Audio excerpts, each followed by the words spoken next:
お父さんとでちょっと今取ってきたばかりなのでちょっと一応軽く今洗ってあと、まあ一晩ぐらいちょっと水つけてで味噌汁とかね、作ってください。私一人やもんでいつお世話になるか分からないもんでお願いします。いやこちらこそよろしくお願いします。まあご丁寧なありがとういつもいただいてます。いや申し訳ないです。ありがとうございます。ご親切でありがとういただきます。とかで結構いっぱい取りましたもんで。食べてください。はい。はい。ありがとうございます。Indahnya berbagi ya. Nah, ini. Oke,したいなと思って。はい。ぜひ食べてください。はい。失礼します。ありがとうございます。失礼します。Dua kali Bapak beranggap berarti Bapak dianggap muda berarti ya? Iya. Iya.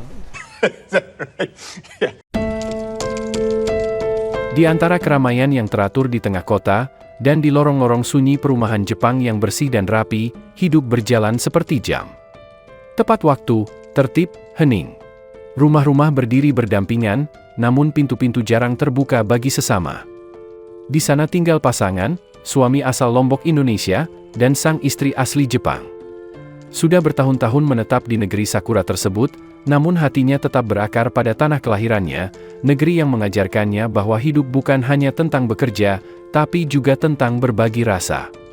Suatu hari, usai mencari kerang dengan mertuanya, pria asal Lombok itu membungkus sebagian dan mengetuk pintu rumah tetangganya. Pintu terbuka perlahan. Seorang wanita Jepang paruh baya menatapnya, sedikit terkejut. Ia mengenal wajah itu. Ya, tetangga seberang yang jarang berbicara. Tapi hari itu, ia datang membawa sesuatu. Bukan tagihan atau permintaan. Hanya sebuah bingkisan hangat dan senyuman tulus. Ini untuk Anda. Kami mendapatkannya lumayan banyak di sungai, dan saya ingin berbagi. Di Indonesia, kita biasa saling berbagi dengan tetangga, katanya lembut dalam bahasa Jepang yang sederhana namun penuh ketulusan. Wanita itu pun mengangguk pelan. Ia menerima bingkisan itu dengan dua tangan, seperti menerima sesuatu yang asing namun menghangatkan. Tatapannya kosong beberapa detik. Bukan karena tidak mengerti, tapi karena ia teringat, sudah berapa lama tak ada yang mengetuk pintunya hanya untuk memberi. Di Jepang, ada budaya Enryo, menjaga jarak agar tak mengganggu. Masyarakat diajarkan untuk tak merepotkan orang lain. Baik maksudnya, tapi di balik keheningan itu, tumbuh rasa sunyi. Makin tahun, makin banyak orang tua tinggal sendiri. Makin banyak yang mengandalkan robot, mesin, dan sistem untuk hidup. Akan tetapi tak ada sistem yang bisa menggantikan perhatian manusia. Hari itu, sekantung plastik kecil kerang sungai membangkitkan kenangan yang telah lama hilang. Bukan hanya pada makanan, tapi pada rasa memiliki. Bahwa hidup tak harus sendirian. Bahwa perhatian bisa hadir bukan hanya dari pemerintah, bukan hanya dari lembaga sosial, tapi dari tangan tetangga yang tak menuntut, hanya ingin berbagi. Dan di tengah kesunyian kota yang kembali tenang, di antara barisan rumah-rumah yang berdiri rapat tanpa suara, ada sesuatu yang perlahan-lahan berubah, bukan karena ada perayaan atau pengumuman besar, melainkan karena sesuatu yang jauh lebih halus dan dalam. Sebuah kehadiran tak kasat mata yang merayap perlahan ke dalam hati manusia, sebuah rasa yang selama ini mungkin tertidur. Yaitu rasa diperhatikan, rasa disambut, dan rasa dipedulikan bukan sebagai warga, bukan sebagai statistik, melainkan sebagai sesama manusia yang bernapas dan hidup bersosial. Budaya luhur Indonesia tidak datang membawa slogan atau ambisi untuk mengganti cara hidup suatu bangsa. Tidak menuntut pengakuan atau tempat dalam sistem yang sudah mapan. Namun ia hadir seperti angin sore yang menyelinap pelan lewat celah jendela. Diam, lembut, tidak memaksa, hanya mengingatkan bahwa di dunia yang bergerak cepat dan penuh kesibukan, manusia sesungguhnya tak pernah kehilangan kebutuhan dasarnya. Kehadiran sesama yang tulus, yang hadir bukan untuk menilai, tapi untuk memahami dan menemani. Dalam sekantung plastik kerang yang diberikan tanpa alasan dan tanpa pamrih, tersembunyi warisan ribuan tahun tentang pentingnya hidup berdampingan, tentang bagaimana satu sendok nasi bisa mengandung cinta kasih yang melintasi pagar rumah dan batas bahasa. Dan dalam tindakan sederhana itu, ada pesan yang tak perlu diterjemahkan, bahwa kita tak perlu memiliki banyak untuk bisa memberi, dan kita tak perlu saling mengenal lama untuk bisa saling peduli.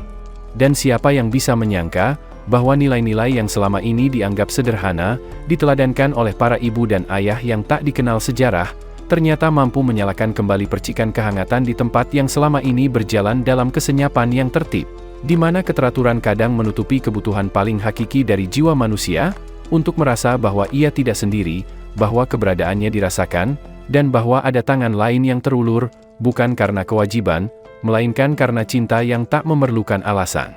Karena sesungguhnya, perubahan tidak selalu datang dari gerakan besar atau kekuatan yang menggemparkan, tidak harus lahir dari panggung politik atau berita utama, melainkan cukup dari satu individu yang berani melangkah lebih dekat, mengetuk pintu yang asing, dan membawa satu pesan universal yang melintasi segala batas, "Aku peduli padamu," meski kita tidak terlalu saling mengenal.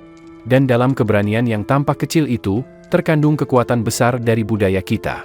Bukan budaya yang harus dibanggakan lewat cerita masa lalu, tapi budaya yang harus kita hidupkan dalam tindakan hari ini. Yang menembus kesibukan, menembus ego, dan menembus tembok-tembok sunyi yang dibangun oleh modernitas. Agar dunia ini tak sekadar menjadi tempat tinggal, tetapi kembali menjadi tempat yang layak untuk merasa, untuk terhubung, dan untuk mengasihi. Selama masih ada satu jiwa yang mengingat bagaimana caranya berbagi tanpa diminta, selama masih ada satu tangan yang terulur tanpa pamrih, selama masih ada satu hati yang mampu merasakan bahwa tetangga bukan hanya orang yang tinggal di sebelah, melainkan cermin dari kemanusiaan kita sendiri, maka budaya luhur itu akan terus hidup. Tak peduli di negeri mana kita berpijak, di bahasa apa kita bicara, dan sejauh apa kita pergi dari tanah kelahiran.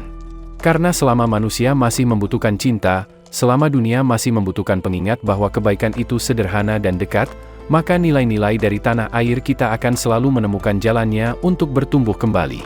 Dalam tindakan paling sunyi, dalam detik paling tenang, dan dalam hati yang paling rindu untuk merasa, "Aku tidak sendiri." Teman-teman, tadi kan tetangga 4 orang, 5 orang rencananya, tapi cuman ada 4 keluarga lah. Alhamdulillah senang mereka. Iya, tapi ya memang mungkin ini kan jam-jam orang mandi, jadi satu orang. Iya, sebenarnya nih yang nggak keluar ini kepala RT dia tahun ini. Dia pernah ke sini, suaminya ke sini kan nganterin ngambil bayaran iuran RT gitu. Mungkin iya sih, mungkin lagi jam-jam istirahat atau bagaimana ya kayaknya. nggak bisa keluar lah gitu. Iya, tapi alhamdulillah ya, semua senang dikasihnya. Senang dia. Arigatou gozaimasu. Dia bilang begitulah indahnya berbagi walaupun di Jepang ya. Iya. Yang bagian rumah kita yang ke kanan dan ke depan ini satu RT. Nah, yang tembok ke kiri ini beda RT kita. Jadi yang kemarin yang datengin polisi itu ini beda RT kita ya. Tembok ke kiri. RT kita ini kecil dong, cuma ini dong ini. Kayaknya 8 keluarga kalau nggak salah, yang di sana juga. Tapi terlalu jauh sih ya. Iya, terlalu jauh dia. Ya, jadi ya hari ini sampai di sini dulu ya. Ya, videonya. Jadi mungkinnya siapa tuh teman-teman yang di Jepang terus pengen berbagi tapi takut kan, lihat aja video ini aman kok, tinggal ngasih udah selesai. Iya, seneng dia. Nggak sih nongkrong. Jangan sih nongkrong di depan rumahnya. Boleh anak dulu ngopi. Nggak sih. Oh iya, teman-teman, biasa kan kalau di Indonesia disuruh kita masuk ngopi ngobrol gitu. Kalau di Jepang nggak ada ya. Karena memang sih rumah Jepang itu nggak ada yang namanya ruang tamu kan. Living room namanya itu. Living itu tempat keluarga gitu kan. Sama langsung tempat masak gitu. Iya, begitulah mungkin budaya Jepang memang begitu, nggak ada suruh paling silakan masuk ngopi, nggak ada yang kayak gitu memang. Kalau palingan ketemuan caranya di kafe. Iya, begitu dia kalau ada keperluan memang ketemuan di tempat luar gitu ya. Iya, di luar dia nggak dia ke tempat rumahnya privasi takutnya gitu ya. Iya. Itulah. Tadi ada itu waktu Bapak lihat dibukain kan pintu depannya itu berantakan sekali. Memang itu sudah nggak ada yang bakalan tamu yang mau masuk gitu ya. Iya sih. Begitu, padahal rumahnya bagus dari luar, tapi lihat kelihatan depannya itu banyak sekali barangnya memang. Ya kayak kita lah gitu ya, banyak barang gitu ya memang. Malu lah. Apalagi kita kan datang. Gitu. Mungkin lagi beberes. Iya, lagi kayak kapal pecah lah gitu ya. Oke dah. Kita tutup dulu videonya. Assalamualaikum warahmatullahi wabarakatuh. Dadah.